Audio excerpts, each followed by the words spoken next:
I'm Mike Thaler, and I am the chair of the Senior Caucus. We have our other officers here. I think we have all of them. Um, Val, are you here? Val Yes. Mahowski? So good to see you here. Um, we have Donna Smith. Are you here? That wasn't Donna Smith. Donna? Excuse me. Dottie. I'm sorry. Dottie Smith. Okay, apparently we've lost her. She was here a minute ago. Oh, I'm here. I'm here. This is Dottie, and I'm Uh, here from uh, Fresno, California. okay, that's right. We heard about it being in the center of the center of the state. That's true. That's true. We have Janine Roan, who is our Vice Chair South. Janine? Hi, good morning. I'm in Los Angeles. And Same we have, time zone. and our treasurer is here, who keeps an eye on our money when she can. Since Hi there. it's hard to get to it. There's Carol, our treasurer. And where are you? What part of California are you from, Carol? Sonoma, California, the wine country. Wine country. We have Howard Eggerman, our secretary. Howard? Hello, I'm from Oakland, California, and it's also the hometown of Earl Warren, who responsible for Brown versus Board of Education. Okay, we have our communications director, Angelica Moyes. Angelica? Good morning, everyone from Los Angeles. Okay. And as I said, I'm Mike Thaler, and I am in San Diego. So I think we'll start our meeting. This meeting is going to be just a little bit different from our usual ones. For one, I'm wearing a nice shirt. But the last year, though, for the first meeting of the year, I wore a tie even, but don't expect to ever see that again. I'm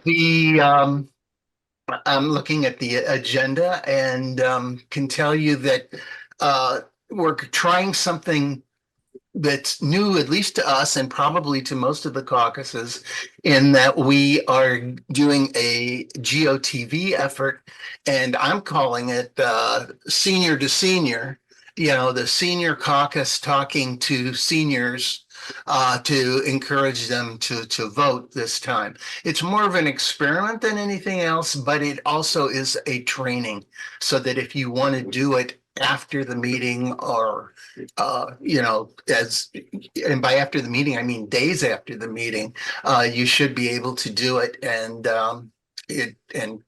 help by getting seniors out. Seniors tend to be, what's the word? They tend to vote, but they don't necessarily vote the right way from our point of view.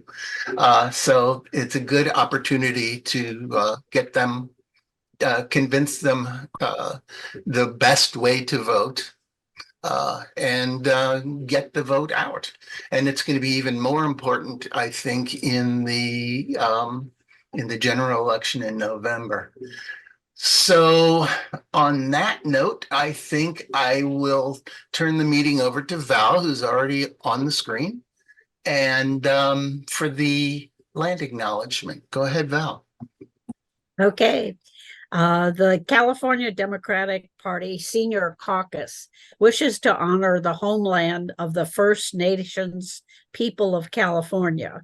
The CDP Senior Caucus acknowledges that the land where we live, work, and enjoy is the unceded territory of the first national tribal people since time began. The Senior Caucus wants to offer recognition and respect to counter the doctrine of discovery with the true story of the original tribal people who are here, and to support the reconciliation of the net government-to-government relationship of these sovereign nations. We are surrounded by their traditional ancestral territory, and we must strive to understand the spiritual knowledge First Nations people carry. Their strong cultural values have enabled First Nations resiliency to survive. This was written for us by Redwood Flower from the Sherwood Valley Rancheria Band of Pomo.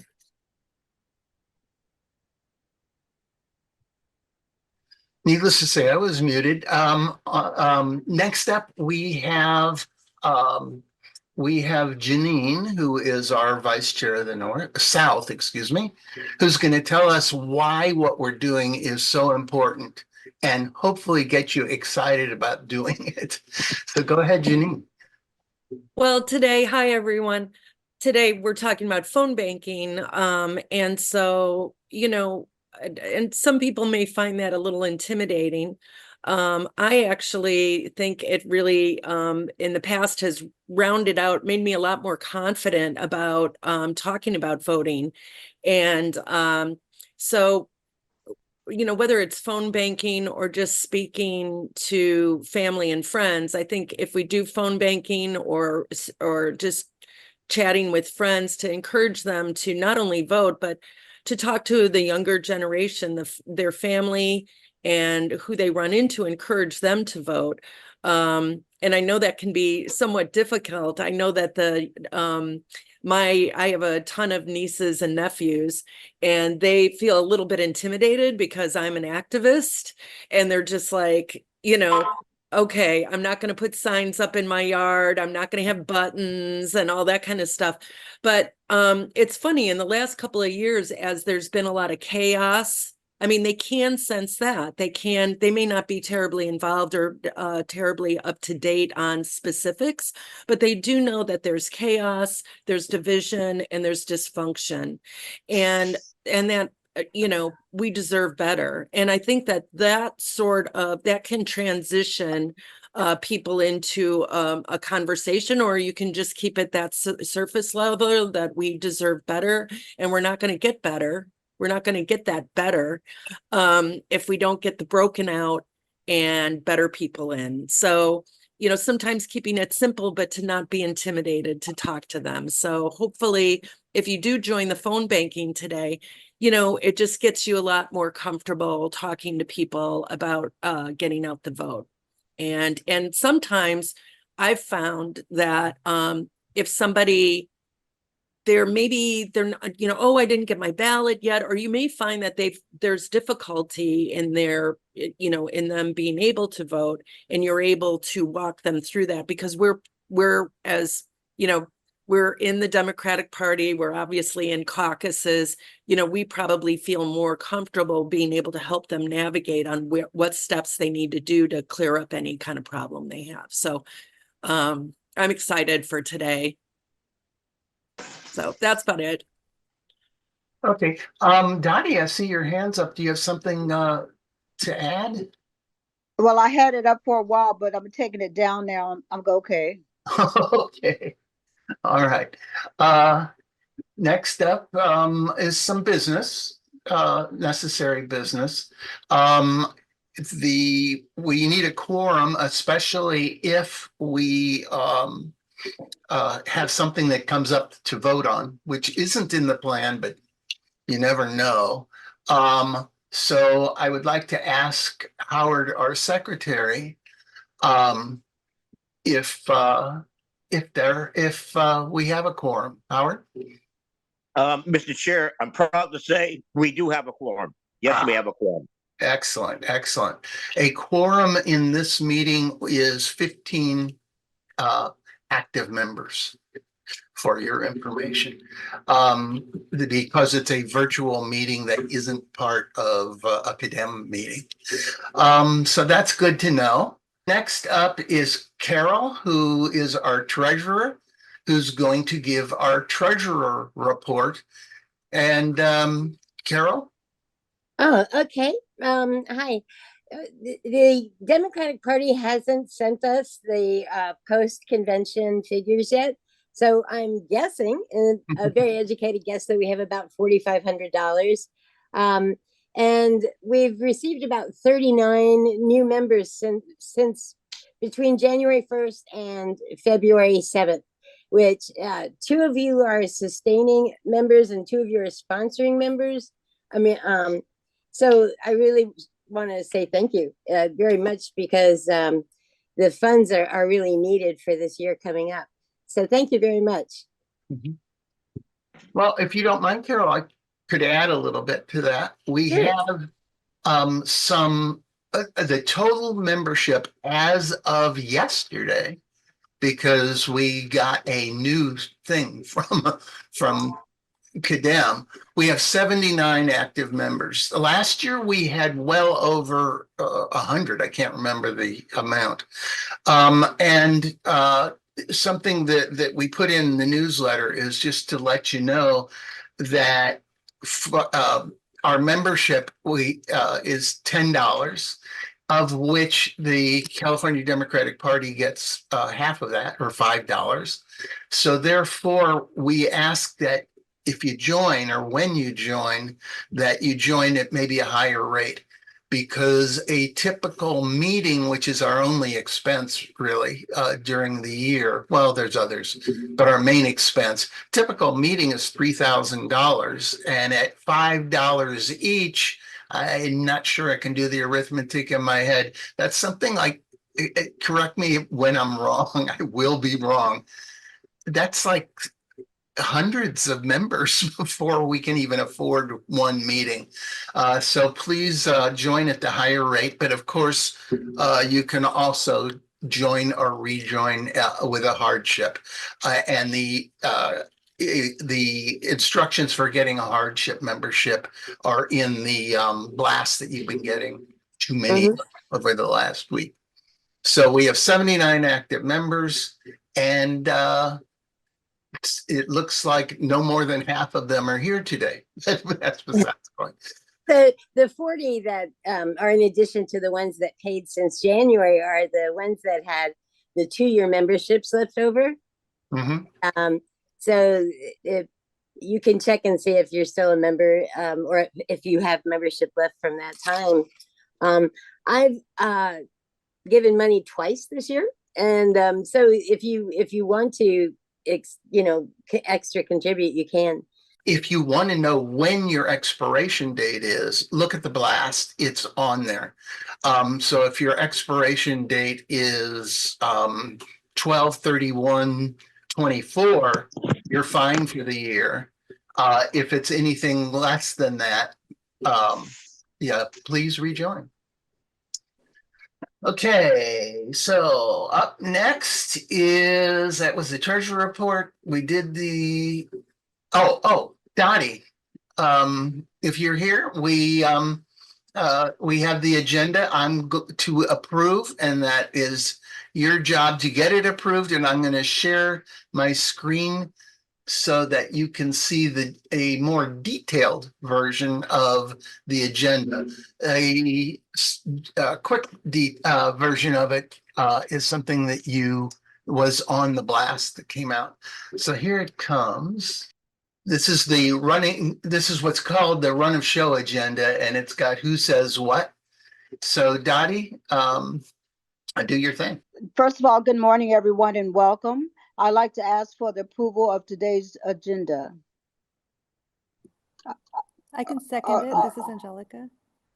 Okay, that's been moved. It's been moved by Angelica and second by. Okay, all those in favor? Aye. Everyone, so the agenda has been approved for today's meeting. Thank you all. The agenda has been approved for this meeting. All right. Thank you very much, Dottie. All right. Next up, we are going to go into the one item that is not directly related to this, to the upcoming election, or it's not even upcoming so much, the current election, and that is CalCare. So Angelica, could you do the honors of getting that started? Happy to. Good morning, everyone. I'm happy to welcome Chang-Sim Lim. Thank you for coming and joining us today to speak on CalCare. Chang-Sim is an active API for CalCare and she's a board member for Healthcare for US. She is also a volunteer for CalCare district leader with California Nurses Association. She has been a single payer activist since 2016.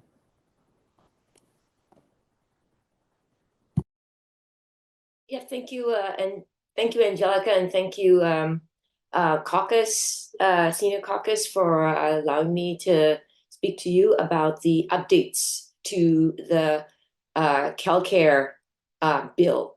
As you may or may not know, the new CalCare bill, the 2024 CalCare bill, AB 2200, sorry, was introduced just a few days ago, 3 days ago, on Wednesday. So there are updates to this bill from the previous iteration in 2022 that I would like to share with you. There are fantastic improvements. They make the CalCare bill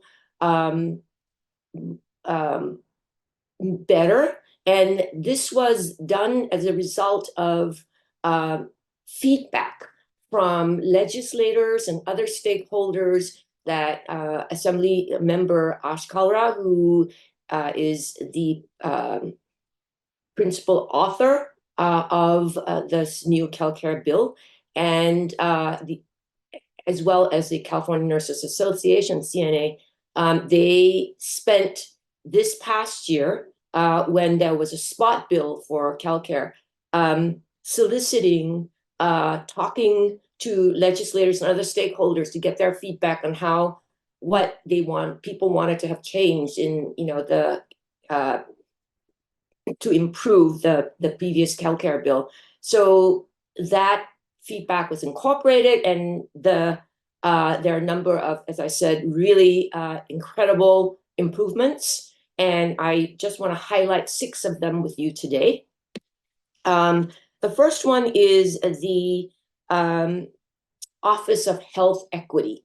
AB 1400, the previous CalCare bill in 2022, had a provision that was groundbreaking for any single payer bill. It established a special projects fund to put resources, like real resources, towards establishing, towards dealing with health equity, putting money into build healthcare facilities, hire healthcare workers in areas that are healthcare deserts, which means a lot of the rural areas in California, hospitals are closing at a really fast rate, and also in pockets of urban areas in the inner city. These tend to be, mainly majority low income BIPOC districts. So there was real money put towards that in AB 1400, the previous CalCare bill, and that special projects money also was going to help with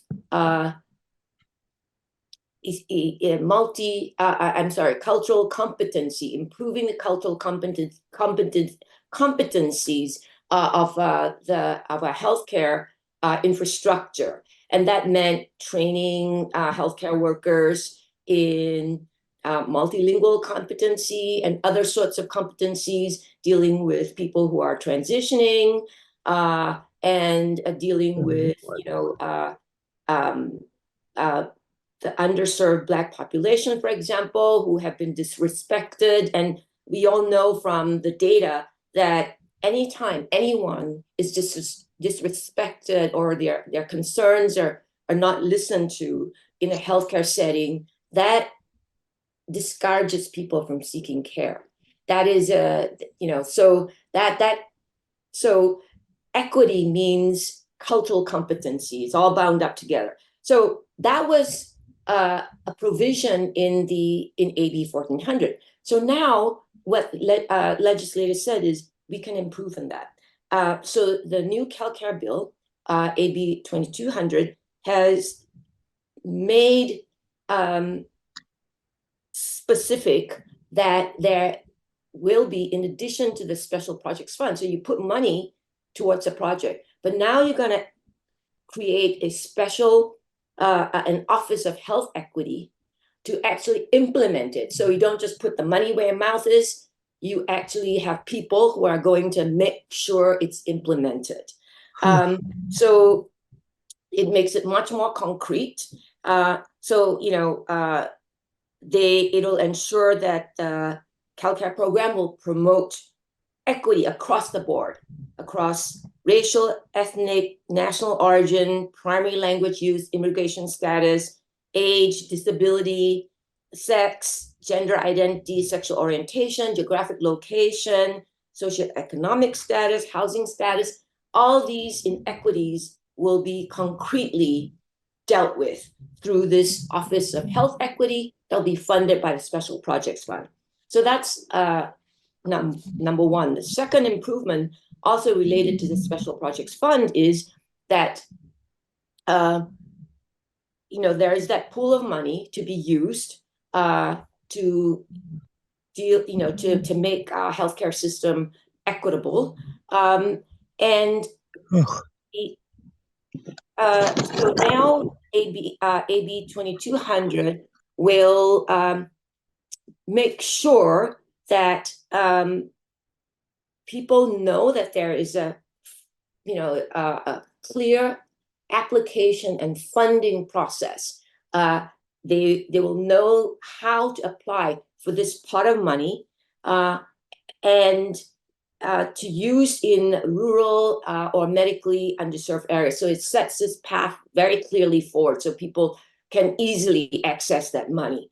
Then number three, it explicitly, another update is that the bill explicitly affirms that gender affirming care, reproductive care, abortion, contraception, maternity care, newborn care, all these things are covered in CalCare. It was covered before, but this bill makes it explicit that there's no doubt. And the reason we want to do this is because, you know, we're in a political climate, as Dennis Bless said earlier, where our, you know, rights are being rolled back.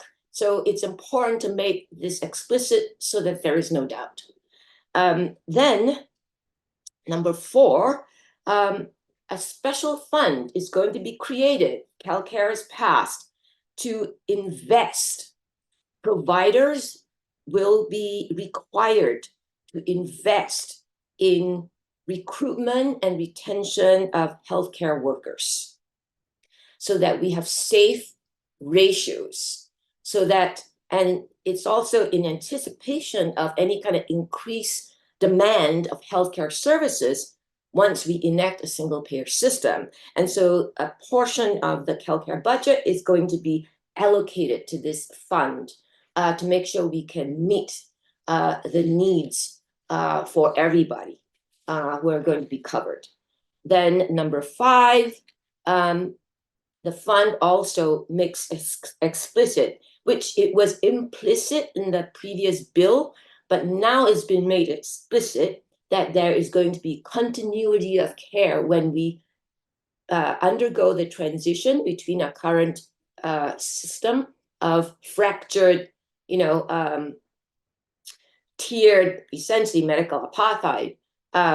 Once we make a transition between the current system and the CalCare system, during that transition, the bill makes explicit that care will be continuous for people who are in the integrated healthcare delivery systems, such as like people who, you know, have Kaiser as their insurance, because CalCare will remove insurance.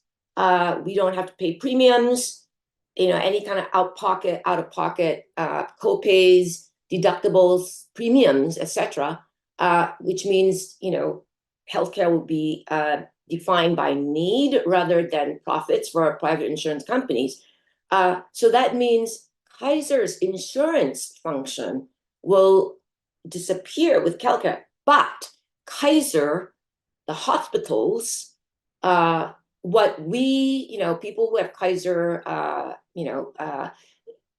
who go to Kaiser and like what Kaiser is doing, that will still continue. The Kaiser hospitals will still continue to function, but this bill makes explicit that people who are in that kind of program, what is called integrated healthcare delivery systems, that their care is continuous. There will be no disruption to, in the transition between our current system and when CalCare is implemented.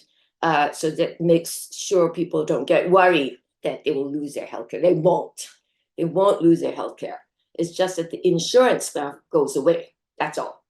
Then number 6, this is also a really, really important thing that focuses on need, have a healthcare system based on need rather than profit, which is that the CalCare board is going to be authorized to consider time-based payments in addition to fee-for-service for doctors.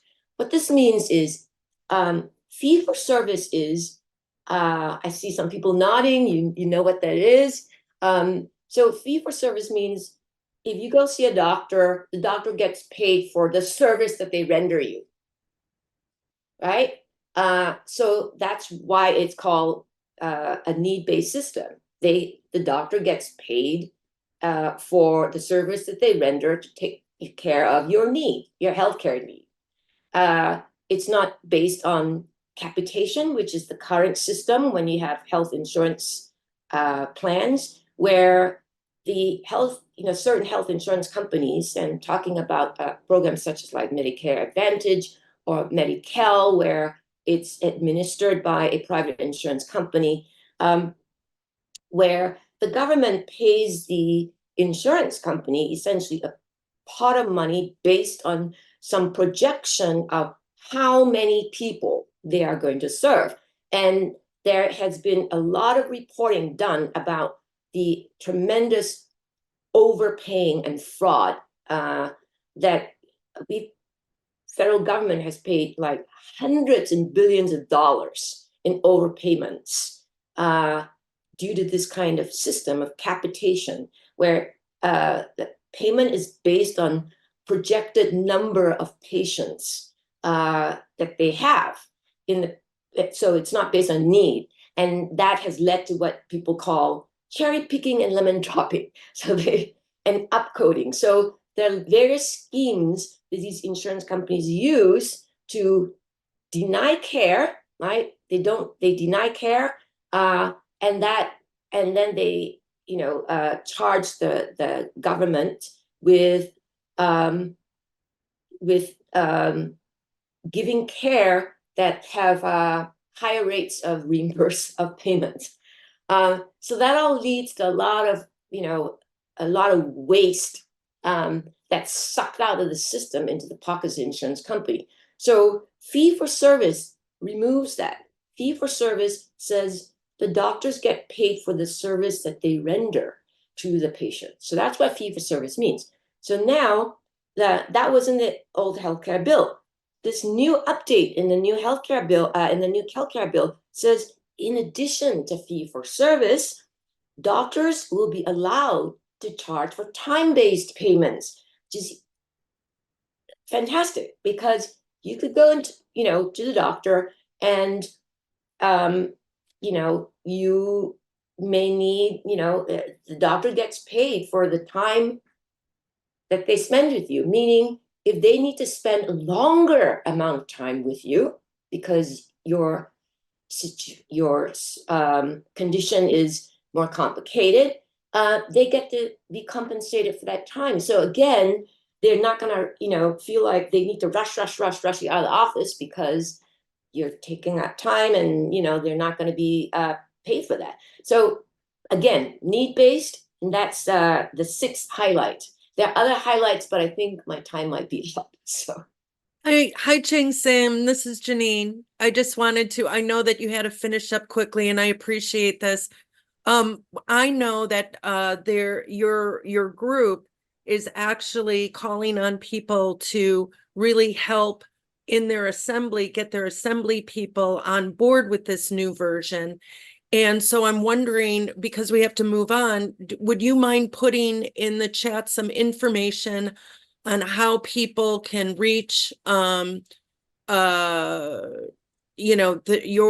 organization so that they can help, because it got held up in it didn't even get a vote in the assembly last time, right? So we want to be able to push it forward. And also if they have any questions about what you've said, because I know that we have the next agenda item. So thank you so much. Would you mind putting it in the chat, some kind of information for us? Yes, I will. Thank you so much, Jenny, for doing that. I will do that. And just really quickly, I would like to urge the caucus to endorse the new CalCare bill, AB 2200. And then also, if you do endorse, that later on when we need phone calls to the Assembly and the State Senate, hopefully, that you guys will phone bank your constituency, to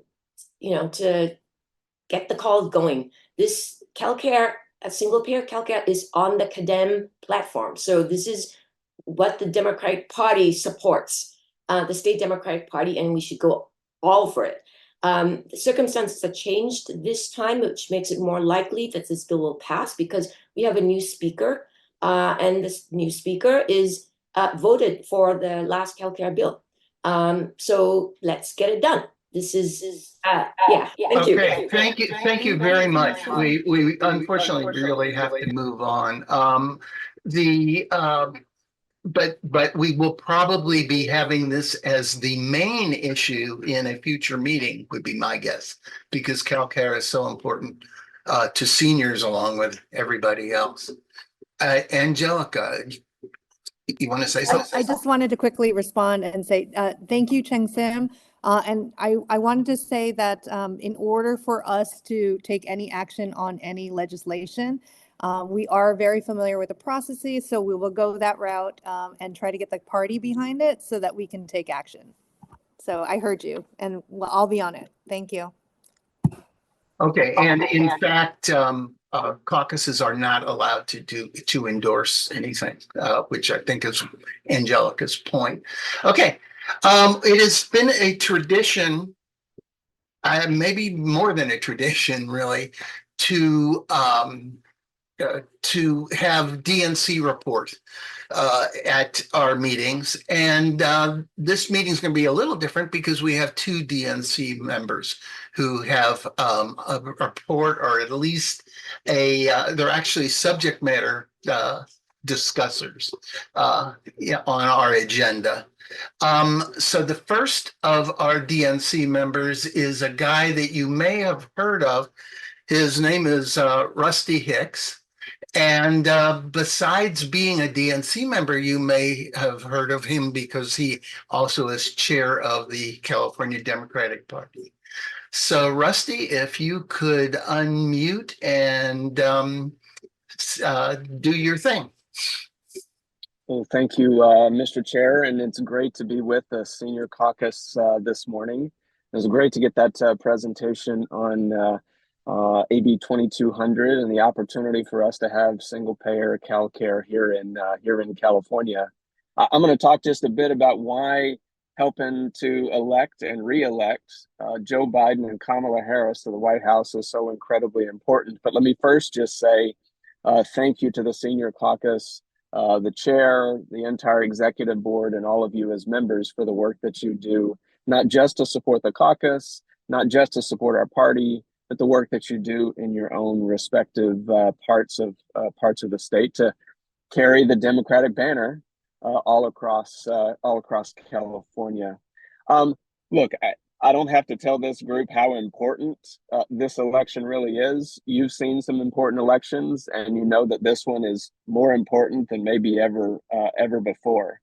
And I think there's two ways to approach the question of why we should support President Joe Biden and Vice President Kamala Harris's re-election to the White House. I think you can take the approach that we're better than the other guy. I think that's certainly a valid approach.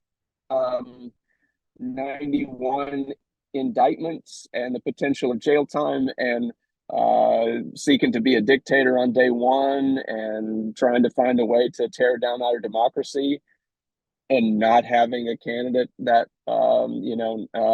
isn't committed to doing that is a good thing. And that's certainly the Democrats' approach to this important role. I choose to take a different approach, and that is that Joe Biden and Kamala Harris should be reelected because of what they have done for our country just in the last 3 years. The work that I think many thought that they couldn't do. First and foremost, to sort of reestablish the United States and its standing in the world as fighting for, albeit in a flawed way sometimes, fighting for the democratic ideals. But the second is what the president has been able to get through Congress that supports the American people. You can talk about the American Rescue Plan. You can talk about the infrastructure investment plan, the CHIPS and Sciences Act. You can talk about lowering the cost of prescription drugs. You can talk about probably the biggest jobs plan and investment in climate resiliency in the Inflation Reduction Act. The fact that we have seen our economy grow and the largest number of jobs be created here in the United States. I think that is a record of accomplishment that we can all get behind and support both of them for re-election. Now, you might say, well, no one, there's not really a race here. Why should I really participate in the primary? I'll participate in the general. Well, we know how sort of the media and the pundits and talking heads like to spin things to say, oh, there's no enthusiasm for the president. There's no enthusiasm for Democrats in this cycle. And I think it's important that we show up on March the 5th to make our voices heard, that California and California Democrats are solidly behind Joe Biden and our very own Kamala Harris. And so I don't have to tell this group all of this, but I appreciate the opportunity to join you today, to thank you for your incredible work, and ask you to keep up the fight, to make sure you show up on March 5th. Make sure you tell all your friends and your family and your neighbors and anybody who will listen to you to show up and vote for Joe Biden and Kamala Harris on March the 5th. So thank you, Mr. Chair. Thank you for the opportunity. And thank you, Rusty. Thank you for speaking with us and for getting us a little bit inspired. The one thing I would add is that as a senior, yes, I am a senior, I am offended when even young Democrats say we don't want Joe Biden in there, he's too old. And I think it's up to us to point out that that is no reason, especially when the Republican opponent is only 3 years younger. But I think it's okay for us to take offense at that and to talk to our fellow Democrats and point that out, that that what Rusty said is absolutely true. That the Biden administration has accomplished a lot in spite of the fact that that there's no Congress behind him to get his stuff passed. He's managed to get a lot of it passed anyway. So once again, thank you, Rusty. Really appreciate you speaking with us. Take care, everybody. Okay, next up, we have our other DNC member, and it's one that is a regular friend of the caucus, and that is one Susie Shannon, who's going to tell us about Prop 1. And let me just say about Prop 1 is that it's 68 pages in the voter manual. I don't think people are going to vote for or against it. I think they're just not going to vote on it because there's just too much. And so Susie is going to tell us the pros and cons of it so that we can vote and suggest to our friends that they vote with some intelligence and knowing exactly what it is. So Susie, great. Go for it. Thank you. Thank you so much. I really appreciate you invited me to speak today. And I do want to say at the DNC level, I'm chair of the Poverty Council and founder of the Poverty Council. And our president, Joe Biden, has been so wonderful on renters' rights issues and national rent control, and you know, making sure that our poverty programs are very well funded. So we do hope, obviously, that he gets reelected. So I just wanted to put in that little pitch from the side of you know, folks who are in underserved communities or low-income renters. All right, so I want to talk about Proposition 1. And I'm going to be very measured and very neutral about this, just to explain the pros and cons. Obviously, we know the Democratic Party is supporting it. A lot of unions are supporting it. A lot of elected officials are supporting it. It's designed to be a way to address some of our homelessness issues. And then there are some drawbacks. So I'm going to explain some of the pros and cons as I see it. And then I'll leave it up to you to decide what you think is best for the state of California. So there's two main parts of Proposition 1. One is the Mental Health Services Act funding dollars, and the other is the bond money that will be raised. It's 6.38 billion. So it's a little over $6 billion that will be raised, much of which will go to building facilities or providing housing. And by housing, we also mean interim housing, which is not permanent housing, for people experiencing homelessness who also have mental health issues. This is not the first time the state has diverted money or tried to increase money for housing for people who are unhoused using mental health dollars. We've done that in LA, and we've done a fairly good job in Los Angeles through our Housing for Health program. And there's just been money diverted because homelessness in itself can become a mental health issue for people. They can suffer from post-traumatic stress disorder. There are people who do have underlying you know, mental health issues or underlying drug or alcohol problems, but that only represents about 33% of the population. So I want to be very clear that this is not a panacea for addressing homelessness. So the bond raises $6.38 billion. It's not a huge cost. It'll cost the state about $310 million over 30 years. And those are the interest payments for the bond. And what it does that's controversial are two things.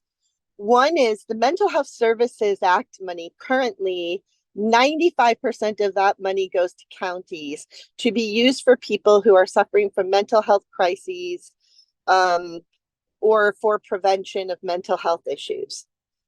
What this does is divert 5% of that money. So now 90% would go to the counties and 5% would be diverted back to the state of California to be used to expand mental health beds.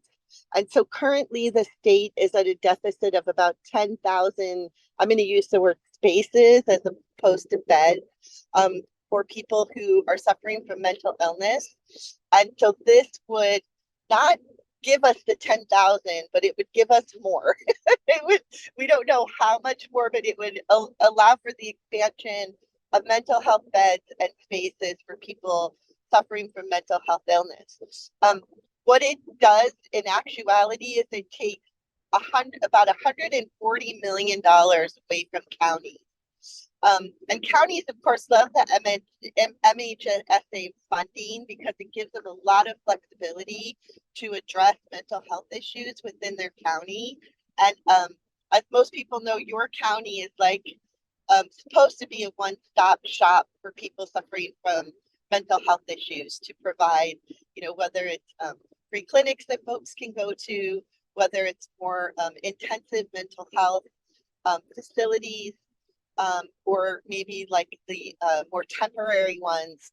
And so, of course, Some folks are a little upset, particularly people who work in those county programs, and they tend to be nonprofits, are a little upset about the diversion of that money. And there are people who are worried that it will actually lead to fewer people being helped by the county, and also maybe stop some folks from being helped by the county because of that 5% that's getting diverted to the state.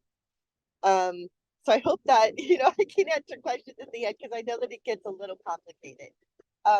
The other part of this bond will provide $4.4 billion, which will go to the building of mental health facilities.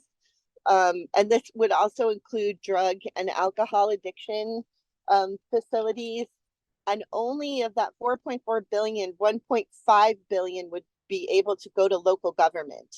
And the way it would go to local government is that they would apply for grants or loans from the state to help build these mental health facilities, and the rest would be built by the state.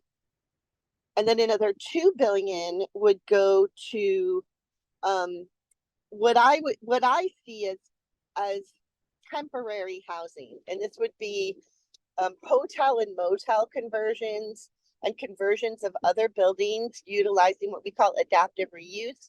We have an existing building, existing infrastructure, and converting those. Like, why do we want to do that? Well, it's less costly and it's quicker.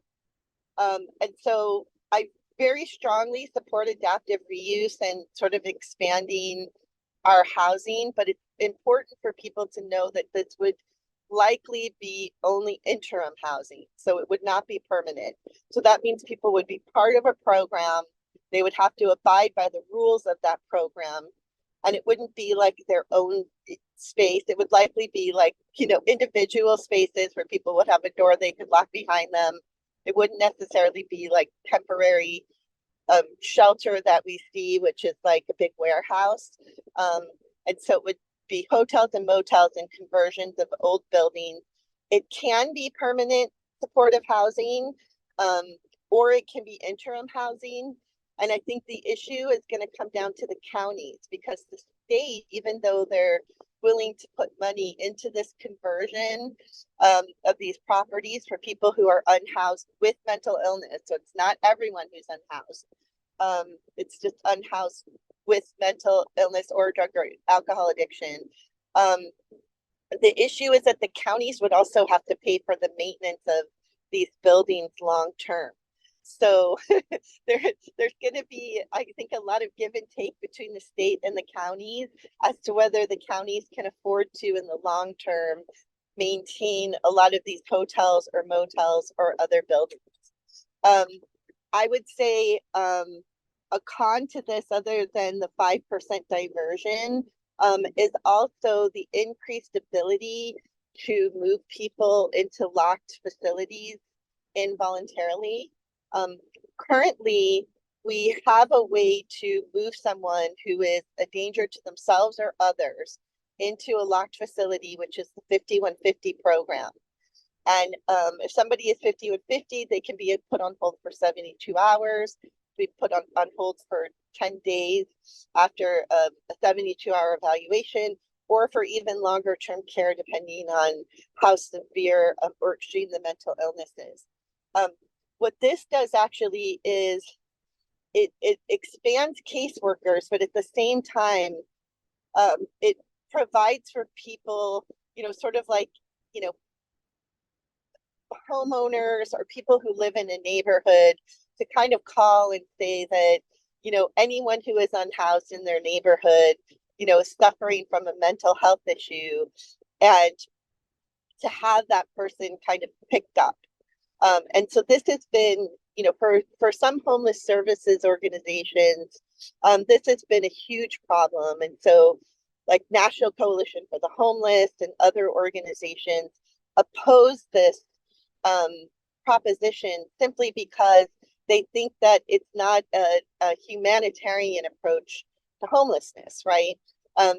Getting stuck, I work with a lot of different clients who have varying degrees of issues. Most of them just are suffering from financial issues. And another way to address homelessness is to lower rents, as we know. But I've had various people in different states, I would say, of mental illness.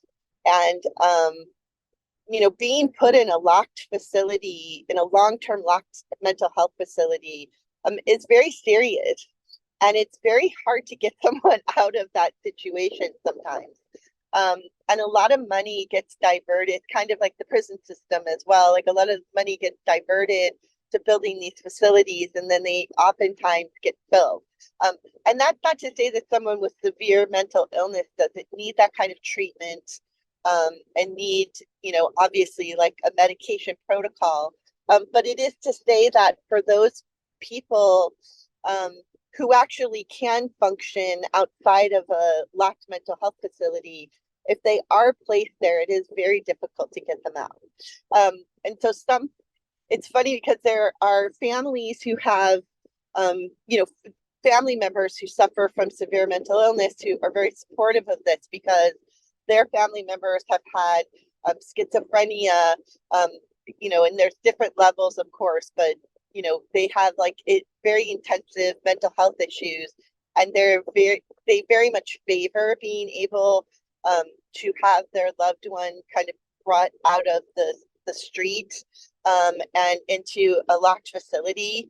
And then there are others who have had the horror of having a loved one placed in one of those facilities when they didn't need to be, and then the struggle of getting them out.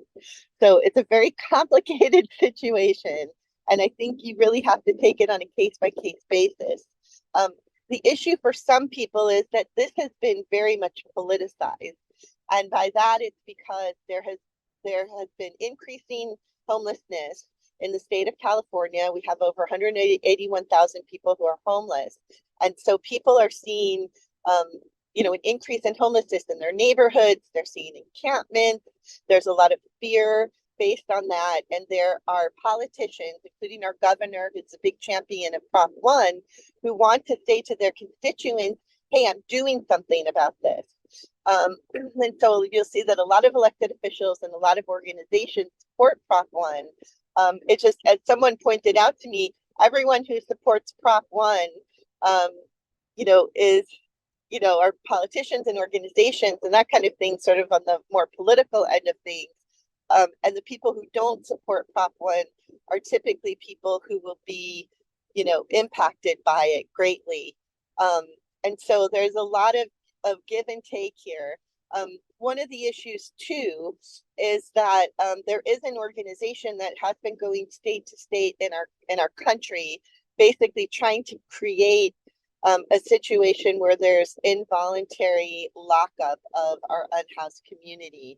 And so I think that is also informing some of the opposition to this from some of the national homeless organizations. So that's probably the best that I could do for you in a short time, giving you the pros and cons. And I think for some people, it's going to depend on whether they think that counties should keep receiving the money that they're receiving, or it should be diverted to the state, whether or not they think there should be more money for conversion of hotels and motels and other buildings into interim housing, maybe permanent housing. We don't know. It depends on the county and the state and what buildings they're buying and programs they're providing money for. And it would also depend on what the federal dollars are going to be for that, which can also get diverted. So I think it kind of comes down to that. And I have friends and colleagues who are proponents of Prop 1 and think that this is not a panacea, but is a move in the right direction. And I have other friends and colleagues who are diametrically opposed to this, and there's no opening for discussion. So I think that people, and then there's a lot of people in the middle, and like Mike Thaler said, it's very complicated. And so sometimes people just don't vote because they don't understand it. Okay, thank you very much, Susie. Wow, that was really informational. I appreciate it. And my gut reaction to it was all good. And it was great to hear the pros and the cons. And now I have absolutely no idea how I'm going to vote. But thanks again. The next item on our agenda is kind of a strange one. It just says, I'm going to explain why the senatorial vote is on the ballot twice. Okay, I'll tell you why, and you need to share that with your friends and neighbors who are confused about it. And that is simply that that senatorial position was abandoned when Kamala Harris became vice president. And this is to the two elections. One is to fill the remainder of the term. Oh, wait a minute. I take that back. Dianne Feinstein, when she abandoned life in general. But sorry about that. But it's on the ballot the first time to complete the term, which is just the rest of 2024. And then the second time it's on the ballot is for their own term, or the winner's own term. So that's that. I guess that's it for now. Our next thing to talk about, though, is phone banking and how we can help as seniors, how we can encourage people as seniors, and and I encourage you to stay and listen to the presentation, watch the presentation, and I encourage you even more to hang out and actually participate in some phone banking, even if it's just for a few minutes or a couple hours. So, Angelica, you introduce our speakers. Okay. Yes, happy to. This morning we have a couple of CADEM staff with us, part of the organizing team, and also for technical support. I've got Cameron Forgy here, who's part of the organizing team, and I have Nick Vanostal, who's joined us here for technical support during the phone banking session. So Cameron is going to give us a short training on how to use a phone banking platform. It's called Scale to Win. And once you get that training, or if you know how to do it already, you're welcome to go on at any time, even days after today. Cameron, are you here? Yes, I am. Thank you so much, Angelica. I really appreciate it. All right. Welcome, Senior Caucus, to our organizing action. Thank you so much for your willingness to partner with us today. Gosh, we can't thank you enough for your support. It really matters so much, especially in CA22, which is where we'll be calling today. My name is Cameron Forgy. I'm the digital organizing manager here at the California Democratic Party, and I love my job. It's incredible. And I'm joined as well with my partner, Nick Van Osdal, our data manager. Thank you so much, Nick. We're going to be tag teaming this presentation. I'm going to speak a little bit about the work we're doing, why CA22 is so important, and our endorsed candidate, Rudy Salas. And then I got to run because I've got an event here in Tulare County where we're knocking doors for Rudy Salas. So we're everywhere. We're working as hard as we can. We're partnering with as many incredible activists like you folks here. So again, thank you so much. And thank you so much for Angelica for having me. So a little bit about why our work is so important. CA22 was the second closest congressional race across America in 2022. We lost by only 3,132 votes, which, hey, that's the size of the average high school graduating class, right? So that's close. Rudy Salas is our endorsed candidate, and he would be the first Latino ever to represent the Central Valley here in the U.S. House. During the 2020 presidential election, Biden won this district with 56.2% of the vote. That's a huge margin.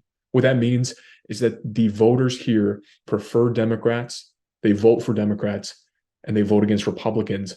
But the problem is turnout. We got to get these folks out to vote, and we got to let these folks know that David Valadao is not representing their values, and that Rudy Salas will be a champion for their neighborhoods.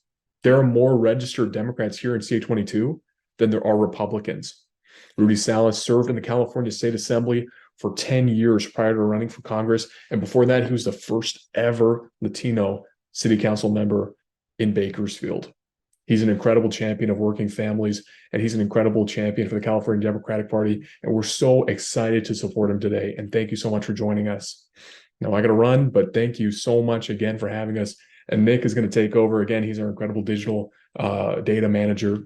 So I'm going to put the chat, I'm going to put the link in the chat before I leave. Folks, could you give me a thumbs up if you got it?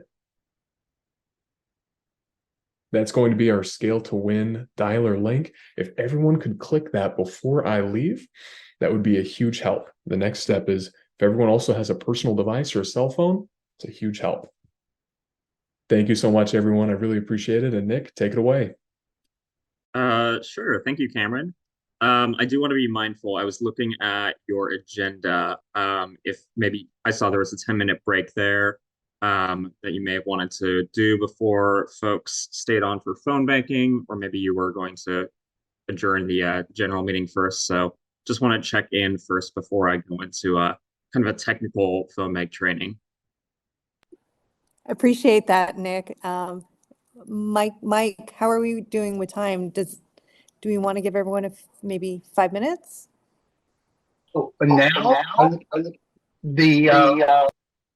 the hope was, or the plan was, to go over how to do the phone banking, take a 10-minute break or less, and then actually do it, leaving Nick on the line we'll keep Zoom open, and so that people can ask questions while they're doing the phone banking. Okay, so Cameron gave you all the link. For those of you who've already phone banked with us using this system before, feel free to get started. If you need a bit of an introduction about how to use the system, get logged in. I would recommend staying on the Zoom and watching this presentation before clicking the link or getting into any of that.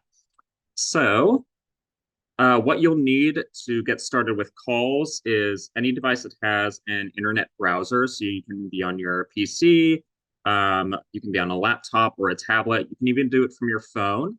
I wouldn't recommend just doing it from your phone. It is possible. So if you have another device, do use that if you're able to. But just be aware that it can work with any of these devices. And you don't necessarily need headphones to call. If you have a speaker on your device or a microphone, which you should, if you're on this Zoom meeting on a laptop, for instance, you'll be good to make calls. So this is the link. I'll post it again in the chat after I'm through this, so that you can access the dialer system. The folks who we're going to be calling today are mid to high propensity voters. We're trying to increase turnout we're trying to persuade voters, Democrats, to vote for our endorsed primary candidate in this race. Again, this is Congressional District 22.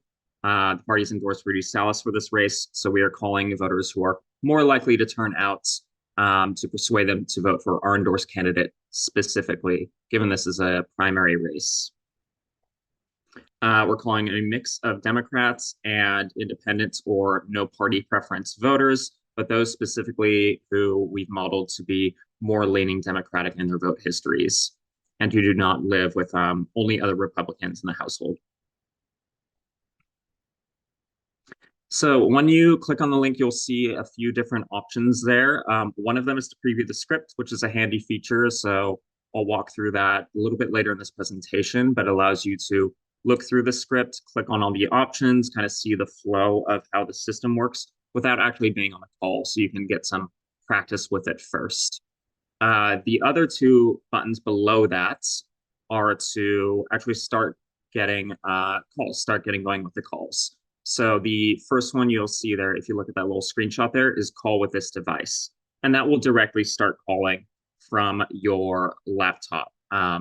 I assume most people here are on laptops. If you're on a tablet, would also start calling from your tablet. The other option is to call with your phone. So you will stay on the device where you clicked on the link to move through the script and the coding of the voter said yes or no or whatever the survey is, but the audio for the call will be directed through your phone. We recommend using this option if you have an issue with maybe audio quality of your laptop or other device, or the voters may not be able to hear you that well, or they sometimes may not be able to hear you at all. This is kind of what we recommend, is that you connect with your phone and talk to them through that. So again, choosing call with this device and phone for audio will be the option for you in that case. And whichever option you choose, the next screen it will take you to is just an initial registration. It'll ask for your phone, name, and email, and this will allow you to get started. Let's see, this is saying the same thing. So for those of you who do decide to connect your phone to the system, if that's the option you choose, you will get an extra instruction screen that will tell you to call a certain phone number from your phone, and you will hear instructions on the other end about how to connect your phone to the system. When you are on your phone talking to voters, if you've connected your phone to it, remember not to hang up directly from your phone.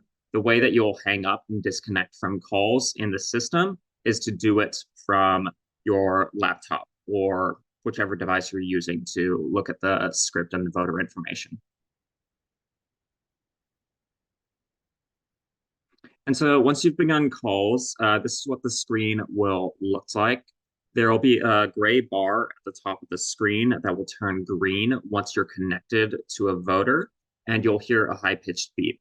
Once you hear that beep, it means that you should immediately start talking and going into the script, because that means that at that point, the voter has already picked up the phone and already answered or said hello. So you'll want to quickly respond and go into the script, hi, is so-and-so here. Otherwise, there may be a delay on their end, and they may hang up or not be wanting to talk to you if they've been waiting a bit.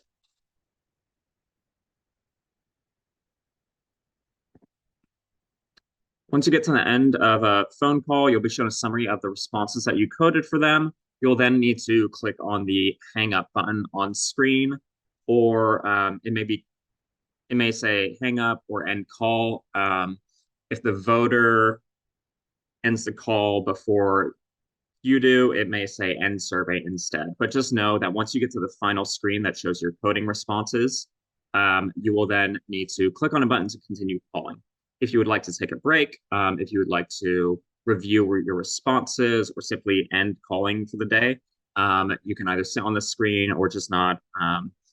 You can click to end a session or give yourself a break and not click to continue calling. So just know that you have to initiate each new call once you're done with the previous one. Okay, now I'm going to briefly go through the interface and what the script looks like.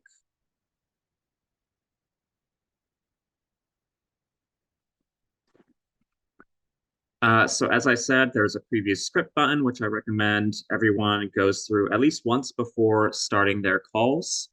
So you'll see the script at the top of the screen here, along with the voters' information, such as their name, party, gender, age, which county they're in. All the voters are in Kern County on this phone mic that we're calling today. The first line is, hi, is so-and-so available? And from here, we're going to have a set of options. Either we are talking to the correct person, in which case we can click that and move on through the rest of the script. Or if we get, say, an answering machine, we can code that.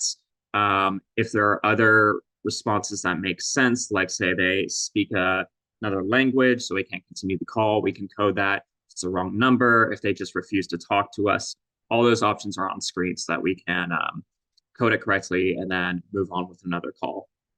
But assuming we do talk to the person we want to be talking to, it will take us to the next screen where this is the rest of our script here. So my name is so-and-so. I'm a volunteer with the California Democratic Party. I'm talking with voters about our Democratic endorsed candidate for Congress, Rudy Salas. I see there's a little typo there. I'll fix this as soon as I get off here.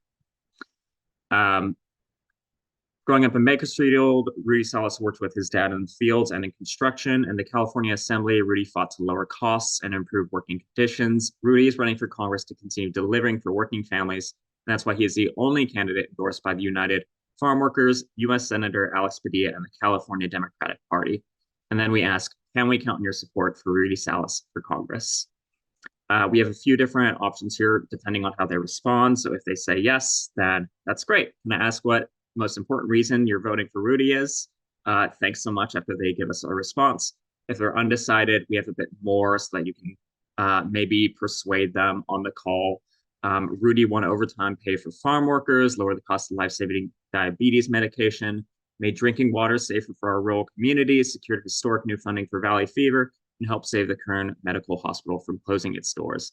Last year, he sponsored Proposition 1 to guarantee that a woman who is the victim of rape or incest has access to an abortion.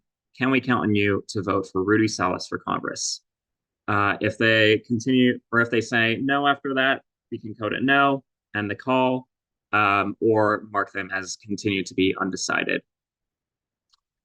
Either of those options will then end the call if they're undecided or no, and then we can move on to the next call. If they say yes, we'll want to select that.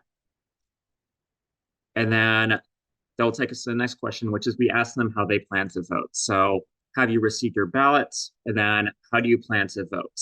By mail, Dropbox, or in person? We can provide them some instructions depending on the response there to, if by mail, sign, date the back of the envelope. To find drop boxes, we can direct them to the website for Kern County, kernvote.com, as well as if they're voting in person, they can find their vote center or polling location at that same website. And so we also ask them to commit to put their ballot in the mail or in the nearest drop box at the earliest possibility, if they have received their ballots and are willing to do that for us. So after we code how they would like to vote, we have a final question, which is, would they like to volunteer with us? So we have some success with getting a number of people who we talk to and who are supporters to also sign up to phone bank with us. So we like to collect their data as well and reach out to them. So after asking how they like to vote and coding and giving them that information, say democracy is at stake. California has several competitive congressional districts. Can we count on you to join us to make calls or knock on doors to ensure we win in November? If yes, great, we'll reach out with more information. If maybe so many of your neighbors are signing up, we need people like you who care about your community to help us with phone banking. Can we count on you to volunteer in the future? If no, otherwise, thanks and have a great day. And then we have a disclaimer at the end because we have to disclaim that all our calls are paid for by the California Democratic Party and authorized by the candidate.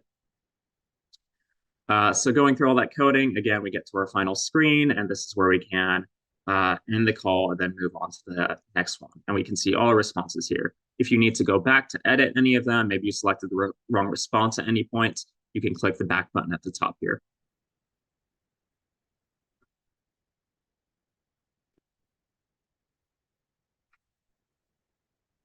So that is the script. Some best practices. I was running through that and speaking kind of verbatim off the screen there, but do use your own voice as you're reading the script and listing the talking points. You don't have to kind of robotically go through it line by line like I may have just done there. You can talk a bit more informally or colloquially, as you get used to the script and are talking to voters.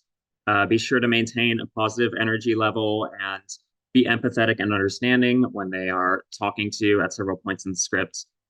We do indicate directly, listen to the response and have an actual conversation with the voters and practice active listening and gratitude to them for giving you their time.